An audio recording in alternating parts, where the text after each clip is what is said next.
Break के बाद एक बार फिर से आप सभी दर्शकों का हार्दिक स्वागत है। मैं हूं आपके साथ श्वेता शर्मा और चलिए बात करेंगे छत्तीसगढ़ की तमाम अहम खबरों के साथ। तो बैंक खातों को फ्रीज किए जाने को लेकर छत्तीसगढ़ कांग्रेस ने विरोध प्रदर्शन का आयोजन किया। कांग्रेस नेता सभी जिला मुख्यालयों में धरना प्रदर्शन कर विरोध जताएंगे। आयकर कार्यालयों के सामने बड़े पैमाने पर प्रदर्शन होगा।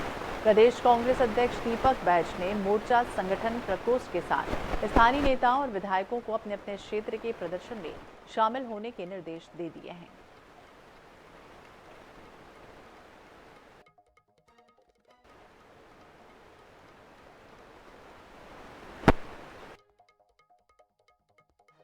जाने का पूरा मामला।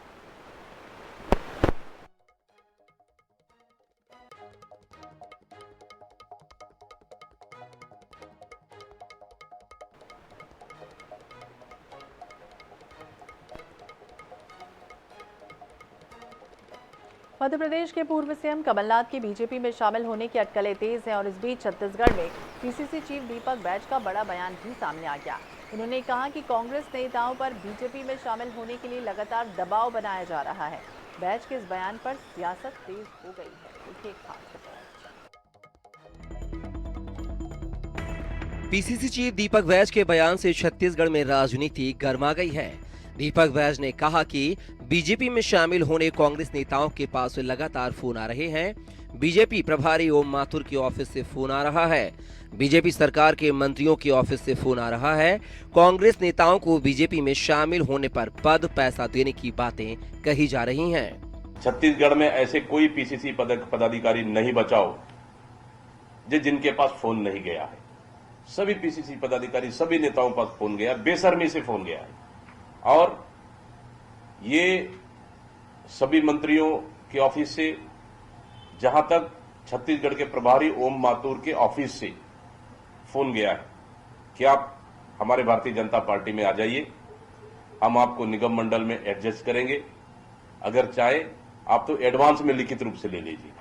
मतलब इस तरह से लालच भारतीय जनता पार्टी हमारे नेताओं को दे रही है, लेकिन इससे कोई फर्क नहीं पड़ेगा। बैज के इस बयान पर बीजेपी ने पलटवार किया है। बीजेपी प्रवक्ता केदार गुप्ता ने कहा कि दीपक बैज को प्रभारी कुमारी शैलजा की चिंता करनी चाहिए थी। चुनाव के बाद उनके पदाधिकारी कह रहे थे कि धन भी लिया और बल का उपयोग नहीं किया। उन्होंने कहा कि कांग्रेस डूबता जहाज है, अगर कांग्रेसी बीजेपी में आएंगे तो राष्ट्रवाद सीख जाएंगे। देखिए, दीपक बैज जी अच्छे नेता हैं, उनको अपनी प्रभारी शैलजा जी की चिंता करनी चाहिए थी। चुनाव के बाद उनके ही पदाधिकारियों ने कांग्रेस के कहा कि शैलजा जी ने धन भी लिया और बल का उपयोग भी किया और खास लोगों को अपने यहाँ बुलाकर रखते थे और एक वर्ग को तवज्जो दिया। तो अपने नेता की चिंता, अपने प्रभारी की चिंता करें। और जहां तक माननीय ओम माथुर जी का सवाल है, तो उनके नेतृत्व में भाजपा ने सत्ता छीनी है कांग्रेस से। छत्तीसगढ़ में बीजेपी 54 सीटों के साथ सबसे मजबूत और बड़ी पार्टी है। अमूमन होता यह है कि विपक्ष के नेता राजनीतिक स्वार्थों के लिए बड़ी पार्टी में शामिल हो जाते हैं। ऐसे में पीसीसी चीफ का बयान सच है या झूठ, ये तो वही जाने, मगर उनके बयान से इस मुद्दे पर राजनीति जरूर गर्मा गई है। रायपुर से INS 24/7 के लिए स्वप्निल गौरखेड़ की रिपोर्ट। छत्तीसगढ़ में जाति सर्वे के आंकड़े सरकार ने जारी करने से पहले ही सोशल मीडिया पर वायरल हो गए। इन आंकड़ों से पता चला कि राज्य में सबसे ज्यादा आबादी साहू समाज की है। वहीं क्वांटिफाइबल डेटा आयोग की रिपोर्ट लीक होने से प्रदेश में सियासी बयानबाजी भी तेज हो गई। आइए दिखाते हैं खास रिपोर्ट। कांग्रेस सरकार में बनी क्वांटिफाइबल डाटा की रिपोर्ट सोशल मीडिया में वायरल हो रही है। आंकड़ों के मुताबिक छत्तीसगढ़ में सबसे ज्यादा आबादी साहू समाज के लोगों की है। इनकी संख्या 30,05,661 है। वहीं प्रदेश में दूसरी बड़ी जाति यादव समाज की है। इनकी संख्या 22,67,500 बताई गई है। तीसरे नंबर पर निषाद समाज है, जिनकी संख्या 11,91,818 और चौथे नंबर पर मरार पटेल समाज 8,98,628 जिनकी संख्या है। आंकड़ों के मुताबिक यहाँ ओबीसी वर्ग में अलग अलग 95 जातियां हैं। वही अब क्वांटिफाइबल डाटा आयोग के आंकड़े सार्वजनिक होने पर कांग्रेस ने भी सवाल उठाए हैं। वही इस पर बीजेपी ने कहा कि भूपेश बघेल आरक्षण के विरोधी रहे हैं। यही वजह भी है कि उन्होंने जातियों के आंकड़ों को सार्वजनिक नहीं किया। कांग्रेस सरकार के दौरान प्रदेश में 76% आरक्षण लागू करने के लिए और ओबीसी वर्ग को 27% आरक्षण का अधिकार देने के लिए क्वांटिफाइबल डाटा कलेक्शन करवाया गया था। विधेयक विधानसभा में पारित हुआ था और राजभवन में हस्ताक्षर के नाम से लंबित है। जो भाजपा विपक्ष में रहते क्वांटिफाइबल डाटा को लेकर सवाल खड़े करती थी, आज वो सरकार में है और एक डाटा लीक हुआ है, तो भाजपा की सरकार को स्पष्टीकरण देना चाहिए कि पब्लिक डोमेन में जो डाटा है क्या वो विश्वसनीय डाटा है, और अगर विश्वसनीय डाटा है तो उसे लीक किसने किया है।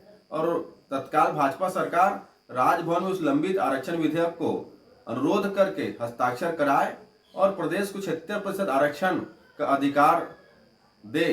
बार बार उस समय मांग करती थी जब हम विपक्ष में थे कि माननीय भूपेश बघेल जी मुख्यमंत्री क्वांटिफाइबल डाटा की रिपोर्ट को सार्वजनिक करें, सदन में रखें, पर वो नहीं रखते थे। आज पता चला कि क्यों नहीं रखते थे।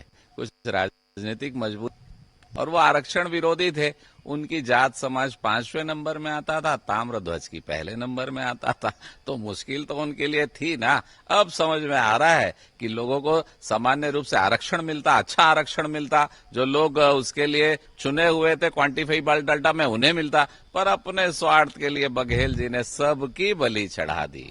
भूपेश सरकार ने रिपोर्ट का आंकड़ा सार्वजनिक नहीं किया था, मगर सरकार ने इन आंकड़ों के माध्यम से विधानसभा में आरक्षण बिल प्रस्तुत करके पास करवाया था। वही अब सर्वेक्षण के आंकड़े लीक होने पर कांग्रेस ने सरकार की विश्वसनीयता पर सवाल खड़े किए हैं। देश में जातिगत जनगणना की मांग करने वाली कांग्रेस ने छत्तीसगढ़ में सरकार में रहते हुए आंकड़े उजागर नहीं किए, तो इसके पीछे राजनीतिक मंशा ही रही होगी।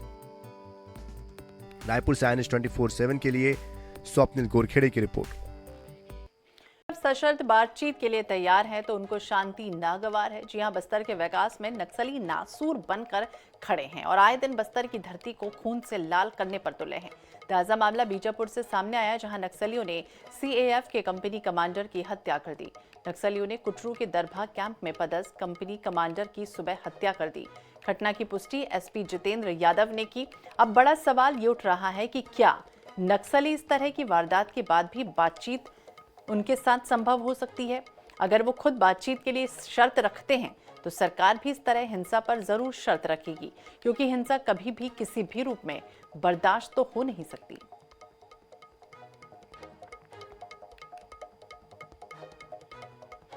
तो नक्सलियों ने CAF के कंपनी कमांडर की हत्या कर दी। कायराना करतूत हालांकि एक बार फिर से हुई है। दरभा कैंप में पदस्थ थे कंपनी के कमांडर।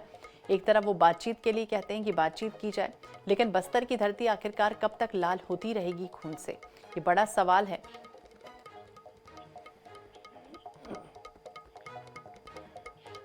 इधर बीजापुर के धुर नक्सल प्रभावित गांव पुवर्ती में सुरक्षा बलों को बड़ी कामयाबी हाथ लगी। जो गांव नक्सलियों का हेडक्वार्टर माना जाता था, वहां जवानों ने रविवार को पहली बार तिरंगा फहरा दिया और गांव को पूरी तरह से घेरा गया है। जो गांव नक्सलियों के कंट्रोल में कभी रहता था, अब वो जवानों के कंट्रोल में है। बताया जा रहा है कि इस गांव में नक्सली कमांडर हिड़मा भी रहता है और इस दौरान SP किरण चौहान, CRPF कमांडेंट सारंग और कोबरा कमांडेंट उपेंद्र नक्सली हिड़मा के घर पहुंचे, जहां सभी अधिकारियों ने हिड़मा की मां से मुलाकात की और सभी को आश्वासन दिया और ये कहा कि शासन की मंशा है कि सारी मूलभूत सुविधाएं ग्रामीणों तक पहुंचे। इसके लिए लगातार प्रयास किया जा रहा है। वहीं युवाओं से ये अपील की गई है कि आपको डरने की अब जरूरत नहीं है। पुलिस किसी भी आम नागरिक को नुकसान नहीं पहुंचाएगी। तो 3 तस्वीरें देखिए सामने आई है नक्सल हेडक्वार्टर पर, जिस तरह से तिरंगा पहली तस्वीर में फहराया गया। हिड़मा की मां से मुलाकात, ये तस्वीर सामने आई है और नक्सलियों का वॉर रूम एक तरह से तैयार किया गया है। पूरी तरह से अब नकेल कसने की तैयारी है नक्सलियों की।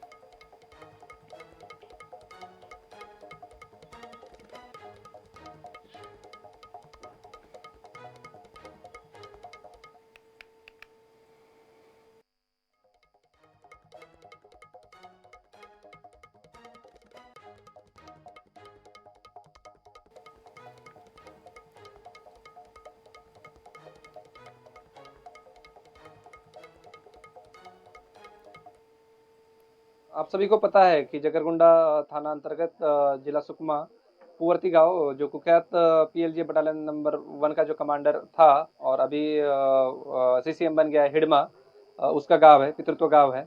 ये गांव से लगभग 100 से ज़्यादा लोग नक्सल संगठन में विभिन्न पदों पे काम कर रहा है, उच्च पदों पे काम कर रहा है। उसके अलावा करंट जो बटालियन का लीडर है बारसे देवा, उसका गांव भी पुवर्ती है। तो पुवर्ती पे मतलब पीएलजी का कोर इलाका माना जाता है और इस पे यहाँ आके कैंप लगाना और कैंप लगा के यहाँ के जो गांव वाले हैं उनको के लिए कल्याणकारी शासन की जो कल्याणकारी योजना है उनका लाभ पहुंचाना, ये अपने आप में बहुत बड़ी बात है। और नक्सलवाद की जो लड़ाई है उसके लिए हमने एक और पैर बहुत हिम्मतपूर्वक आगे डाला है। नक्सली जहाँ तक गांव में इधर उधर देखने के बाद ये पता चल रहा है कि इनका रहने का परमानेंट इलाका था, बड़ा तालाब है यहाँ। उसके अलावा नक्सलियों के मोर्चे बने हुए हैं, उनकी खेती भी है, जो खेती पीएलजे की खेती थी वो खुद को खाने के लिए वगैरह रहने के लिए उसका इस्तेमाल करते थे। के घर में कोई है या गाँव वाले के कहने के अनुसार उसकी मम्मी है और उनसे अभी मैं मिला हूँ, बात भी किया, उनको भरोसा भी दिया हूँ कि आप लोगों को कुछ परेशानी नहीं होगी। गाँव वालों को भी हमने पूरा भरोसा दिया है कि फोर्स उनके लिए ही है और पूरा गांव का विकास और उनके सहयोग से मतलब उनका मन जीत के ही हम काम करेंगे। चलिए बात करेंगे मुख्यमंत्री विष्णुदेव साय की, जहां उनका संवेदनशील चेहरा एक बार फिर से सामने आया है। दरअसल हुआ ये कि कोरबा के मुड़पार की रहने वाली एक गरीब महिला ने उनसे अपनी बीमार बेटी का जन्मदिन मनाने की ख्वाहिश जाहिर की। सीएम विष्णुदेव साय ने स्थानीय प्रशासन को बच्ची का जन्मदिन मनाने के लिए जरूरी सामान मुहैया कराने के दिशा निर्देश दे दिए, जिसके बाद क्या हुआ कि गरीब महिला के घर केक, मिठाई और कपड़ों का इंतजाम हो गया। इस नेक काम में प्रदेश के उद्योग मंत्री ने भी सहयोग किया। सीएम साय का यह अंदाज लोगों को बेहद पसंद आ रहा।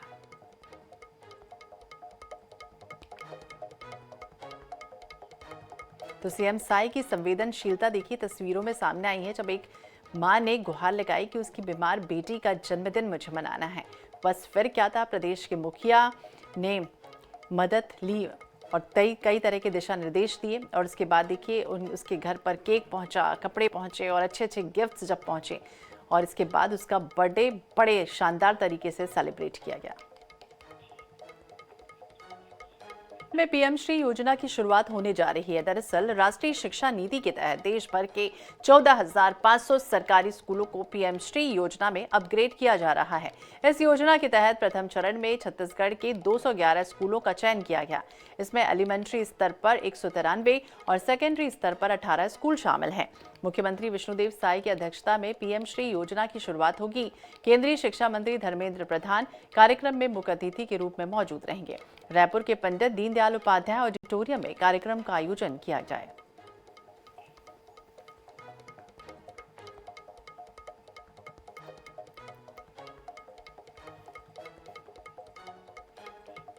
और चलिए दुखद खबर आपको बता दें, जैन मुनि आचार्य विद्यासागर जी महाराज शनिवार की देर रात डोंगरगढ़ में समाधि में लीन हो गए। उनके महाप्रयाग से देश भर में जैन समाज में शोक की लहर दौड़ गई। पीएम मोदी, सीएम विष्णुदेव साय समेत तमाम नेताओं ने शोक संवेदना प्रकट की है। छत्तीसगढ़ और मध्य प्रदेश में राजकीय शोक घोषित कर दिया गया। आइए आपको बताते हैं आचार्य जी की जीवन यात्रा के बारे में।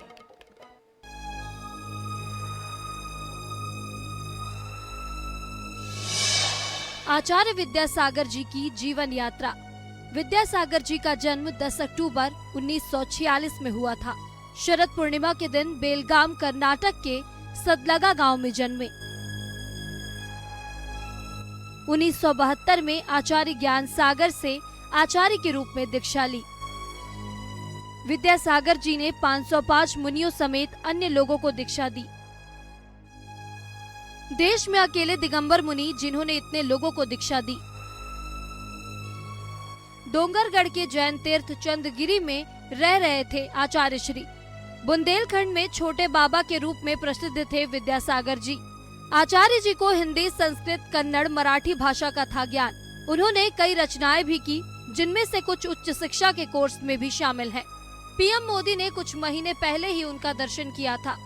पीएम छत्तीसगढ़ प्रवास पर निजी यात्रा पर चंदगिरी पहुंचे थे।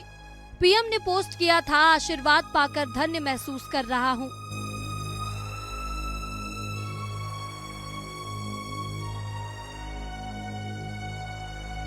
आचार्य विद्यासागर जी पर देश भर के लोगों, खासकर जैन समाज के लोगों की आस्था थी। समाधि से पहले आचार्य ने अपना पद छोड़ा, फिर 3 दिन उपवास और मौन रहते हुए समाधि में लीन हो गए और दुनिया में ज्ञान का उजियारा फैलाने वाला संत विदा हो गया। लेकिन उनके उपदेश सदैव राह दिखाते रहेंगे। Bureau report INS 24/7 Raipur.